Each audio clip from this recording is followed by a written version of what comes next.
Hello everyone. आज हम शिक्षा निर्देशालय राष्ट्रीय राजधानी क्षेत्र दिल्ली का असाइनमेंट वर्कशीट करेंगे 16। तो आज हम पापा खो गए 7वीं कक्षा का 14 सितंबर का पढ़ेंगे।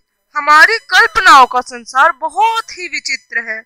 जब हम कल्पनाओं में खो जाते हैं उस समय हमारे चारों ओर जो भी निर्जीव चीजें होती हैं, कल्पना के संसार में वे सभी बोलती है, चलती है अथवा नाचती है।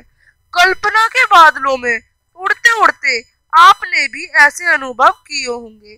प्रस्तुत पाठ पापा खो गए एक नाटक है, वो भी एक फैंटेसी यानी कि कल्पना है, जहाँ बिजली का खंबा, पेड़, लेटर बॉक्स, कौआ आपस में बहुत सी बातें करते हैं। पाठ में एक लड़की भी है जिसे अपने पापा जो अपने घर है उसका रास्ता भूल गई है और पापा को ढूंढ रही है। उस लड़की की समस्या का समाधान भी ये निर्जीव वस्तुएं ही ढूंढ निकालती हैं। अब पेड़ और खंबे के बीच के संवाद पढ़कर पूछे प्रश्नों के उत्तर दे। पेड़: मुझ पर भी एक रात आसमान से गड़गड़ाती बिजली आकर गिर पड़ी थी। वो बिजली थी या आफत? याद आते ही अब भी दिल धक धक करने लगता है। और बिजली जहां गिरी थी वहां गड्ढा कितना गहरा पड़ गया था। अब जब कभी बारिश होती है तो मुझे उस रात की याद आ जाती है, अंग थर थर कांपने लगते हैं। तो ये कौन बता रहा है? कौन बता रही है हमको? पेड़ बता रहा है। खंबा: मेरी तबीयत ही लोहे की है जो बीमार ही नहीं पड़ सकती, वरना कोई भी इस तरह बारिश, ठंडी, धूप में खड़ा ना रह सके, और खड़ा रहे तो बीमार जरूर पड़े। पेड़ जाएगा या नहीं? कितने दिन बीत गए, कितनी रातें, लेकिन मैं बराबर इस तरह खड़ा रहा हूँ। अब आगे क्या बताया है?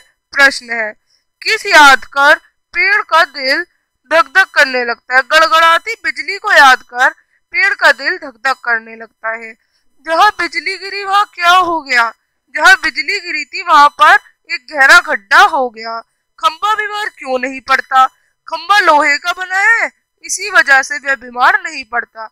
आसमान में बिजली क्यों चमकती है? खंबा कई दिन और रात बीतने पर भी ऐसे ही खड़ा रहता है, इसलिए। हम आगे है, आप भी किन्हीं दो निर्जीव वस्तुओं के बीच के संवाद को लिखें।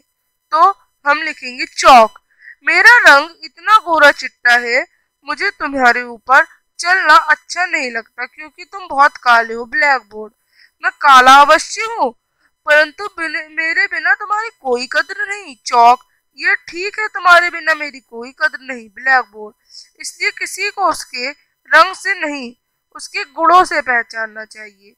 तो आप इस तरह से एक संवाद लिख सकते हैं।